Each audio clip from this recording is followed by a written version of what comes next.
Salut tout le monde, salut les gratteurs, salut les gratteuses, ici Cédric, j'espère que vous allez bien. Alors voici un nouveau tuto. Donc, vous savez qu'en ce moment c'est plutôt des tutos théoriques. À partir de la semaine prochaine, je reprends la guitare. Donc on a vu ensemble deux outils très importants qui sont le métronome et l'accordeur. Au dernier tuto, on a parlé un petit peu des guitares. Alors juste un petit truc, j'ai quand même oublié de mentionner une guitare que vous pouvez trouver d'occasion style sur Le Bon Coin ou sur Zikinf ou sur Audiofanzine qui sont des sites dont je vous avais donné la référence la dernière fois. Donc si vous voulez quand même une belle guitare, vous pouvez la trouver entre 350 et 400 euros on va dire. C'est la Melody Maker de chez Gibson. Donc vous pouvez avoir pour ce prix-là une vraie petite bombe avec le logo Gibson. Mais attention, on la trouve aujourd'hui neuve dans beaucoup de magasins, mais c'est pas vraiment cela que je vous conseille. Je vous conseille vraiment les Melody Maker des années 2007-2008 je crois, et ce sont des duals.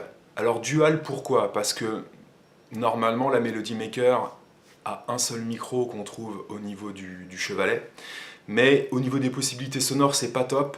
La dual propose deux micros simples, un en manche et un en chevalet, et c'est vraiment une bombe atomique. On retrouve à peu près ce modèle-ci neuf en ce moment, mais c'est pas la vraie tête Melody Maker, c'est avec une tête Les Paul, et les micros sont des P90. Alors j'ai un élève qui a ça, c'est pas mal, hein, mais ça coûte plus cher. Et comme je vous le disais la dernière fois, sur le marché de l'occasion, effectivement, il y a vraiment moyen de trouver des petites perles pour pas trop cher, et je connais deux élèves qui ont ça et c'est vraiment top, la Melody Maker de chez Gibson. Donc voilà, pour 350 euros vous pouvez trouver ça, et moi j'en ai pas, mais ça peut être une future acquisition parce que j'adore. Et puis sachez que si vous aimez Gary Moore, vous pouvez trouver des vidéos live de lui des années 80 où il tournait avec la Melody Maker. Voilà, donc c'était la petite parenthèse. Aujourd'hui, donc, je vais essayer de vous parler brièvement des amplis qu'on peut trouver sur le marché, un bon petit premier ampli pour commencer la guitare. Et ben, on y va sur les explications. Let's go! Alors, les amplis. Bah, en fait, c'est un petit peu comme les guitares. On trouve 150 000 sortes d'amplis, comme on trouve 150 000 sortes de guitares. Donc, lequel choisir? Pas évident. Déjà, en fait, on peut dire qu'il y a deux types d'amplis. Les amplis plutôt vintage, c'est-à-dire les bons vieux amplis à lampe, mais qui coûtent cher. Et on a les amplis transistors, d'accord? Donc si vous avez un petit budget, ou bien si vous démarrez la guitare, honnêtement, ça ne sert à rien d'investir dans des amplis à lampe. Ensuite, dans les amplis à transistors, on peut trouver, on va dire, entre guillemets, deux types d'amplis à transistors. Les amplis tout à fait traditionnels, c'est-à-dire que vous allez avoir en gros deux canaux, un canal clair, un canal saturé. Donc le canal clair, ça porte bien son nom, pour jouer en son clair, etc., avoir un son très très propre. Et un canal saturé ou overdrivé qui va vous donner effectivement un petit peu ce son rock, hard rock, qu'on peut avoir besoin, même quand on fait de la pop. Ok? Et sur ces amplis-là à transistors, depuis 10 ans ou 15 ans, on peut trouver aussi une technologie numérique qui va vous permettre d'avoir sur ce petit ampli transistor des effets, c'est-à-dire donc du delay, du chorus, du flanger, de la reverb, qui sont quand même des effets très sympas lorsqu'on est débutant ou même quand on a un niveau intermédiaire ou avancé, parce qu'effectivement ça permet d'habiller un petit peu ce qu'on va faire à la guitare. Donc, je ne vais pas vous conseiller 15 000 marques, je vais vous conseiller dans un premier temps la marque Vox. Donc ici en fait c'est un Vox DA5 qui ne se fait plus dans le commerce, mais qu'on peut trouver d'occasion pour une cinquantaine d'euros. Alors c'est un petit 5 watts qui est très très chouette. Alors évidemment, plus l'ampli est petit, plus le HP est petit, et plus votre son va sonner un petit peu petit en fait. Évidemment que la taille du HP joue énormément dans le son que va vous rendre l'ampli. Ce qui est très intéressant aussi, c'est que même si c'est un 5 watts, donc c'est pas très puissant, vous avez derrière, et on retrouve cette technologie-là sur beaucoup d'amplis, c'est en fait des réducteurs de puissance, d'accord? Donc ici, j'ai un petit sélecteur qui me permet de passer à 5 watts, 1,5 watts je crois, et 0,5 watts. Enfin, vous voyez, donc si on est en appartement, effectivement, c'est très pratique. On trouve cette technologie-là aussi sur certains amplis à lampe, et c'est très pratique, d'accord? Donc ce qui fait que, bon, un 5 watts, de toute façon, c'est pas très puissant. Donc juste en gérant avec le volume, ça le fait. Donc cet ampli-là, en fait, je vais essayer de vous montrer. Bon, il est un peu poussiéreux, mais voilà, vous avez différentes possibilités d'effets ici, d'accord, hein, donc du chorus, de la reverb, du delay que vous pouvez régler ici, paramétrer, master, gain, tone, et puis ici, là, en fait, c'est plus ou moins des sons prédéfinis entre le blues son clair, le son overdrivé ou le gros crunch, etc. Donc voilà. Donc ça c'est le DA5. On trouve aussi chez Vox le Mini 3, je crois. Donc qui sont des amplis qui existent déjà depuis, on va dire, 5-10 ans. Donc je pense qu'il y a des versions aussi plus modernes. Hein, Vox, la réputation n'est plus à faire. C'est plutôt pas mal. Donc ça, effectivement, vous pouvez vous en servir en son clair ou en son saturé. Et si vous voulez rajouter des effets, c'est vachement bien. Ok, Vox. Ensuite, on peut parler aussi, c'est de Marshall. Donc, ils font des petites séries de 10 watts, ou de 15 watts, ou de 20 watts, ou de 30 watts. Ça va être à peu près le même principe. Évidemment, sur un 15 watts, le HP va être un peu plus gros, donc c'est un petit peu plus sympa aussi. Alors Marshall, je vous noterai en dessous la référence, je crois que c'est les MG. Et donc, on retrouve aussi donc, ces effets numériques que sont le flanger, le phaser éventuellement, la reverb, le delay, etc. Donc vous attendez pas non plus à des effets de ouf, mais au moins c'est sympa, c'est rigolo, et ça permet d'approcher des vrais sons de guitare qu'on peut entendre chez les musiciens les plus connus du monde entier. Alors, toujours en ampli transistor, on peut aussi bien évidemment trouver Fender.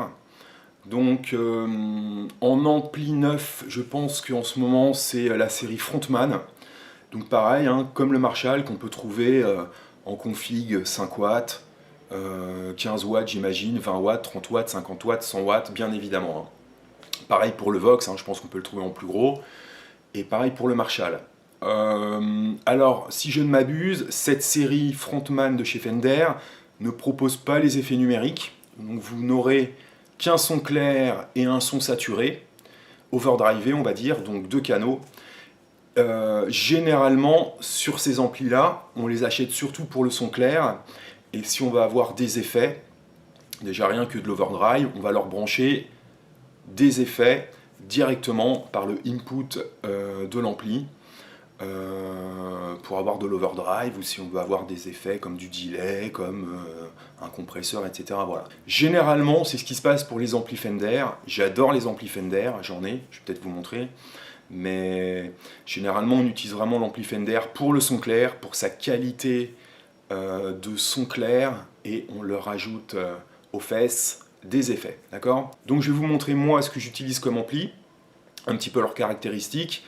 Vu que vous connaissez mes guitares, hein, vous les voyez en tuto, bah, je vais vous montrer les amplis que j'utilise, pas si souvent que ça d'ailleurs pour les tutos. Pour les tutos, j'utilise un Blackstar, le Vox de temps en temps. Le Blackstar, je lui rajoute un multi-effet, je vais peut-être vous en parler vite fait. Mais les 2-3 autres amplis que je vais vous montrer, je ne m'en sers pas pour les cours. Alors là, je vous présente un Champ Fender de 1976 que j'ai pu récupérer sur le Bon Coin à un prix énormissime. Donc c'est un ampli à lampe. Alors dans les petits amplis à lampe, on peut trouver le Champ 600.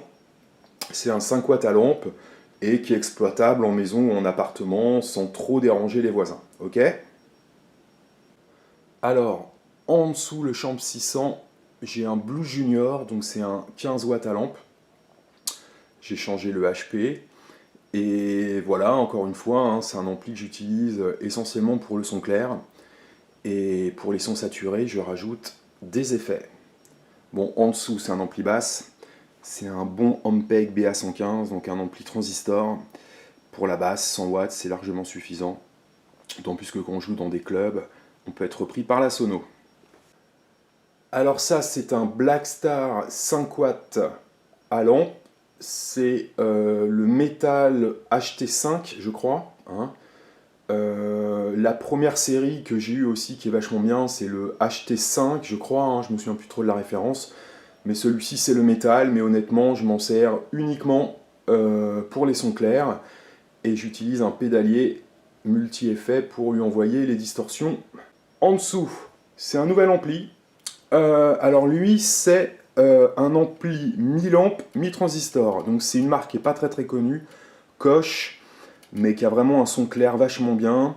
Il y a un petit bouton, on peut passer d'un son Fender à un son Marshall. Voilà, et je vous montre vite fait aussi le pédalier que j'utilise. Alors le pédalier, c'est un Boss, c'est le ME80 que j'ai acheté l'année dernière, hein, ça fait un peu plus d'1 an que je l'ai. C'est entre guillemets le dernier né de cette série ME et qui est plutôt pas mal, hein, ça permet d'avoir plein d'effets, tous les sons Boss entre guillemets. Assez facile et assez intuitif pour s'en servir, donc c'est plutôt pas mal, voilà. Donc j'espère que ce tuto vous a plu, c'était un tuto assez court, mais voilà, c'était pour vous donner des petites idées d'ampli ou de marques à acheter, donc Marshall, Vox, Fender, avec ces 3 marques-là, vous en avez pour tous les prix et vous êtes sûr quand même d'avoir du matos de qualité, même si bien évidemment la plupart de ces amplis-là maintenant sont faits en Chine, au Vietnam ou en Indonésie. On ne retrouve pas exactement cette qualité qu'il y avait dans les années 70-80, voire même 90, mais ça sonne quand même, et puis pour démarrer ou même pour s'améliorer en prenant des amplis un petit peu plus puissants ou un petit peu plus perfectionnés, même si c'est fait dans ces pays-là, vous aurez quand même du bon matos. Voilà les amis, bonne journée, et comme je vous ai dit, la semaine prochaine, on reprend la guitare. Salut, à bientôt.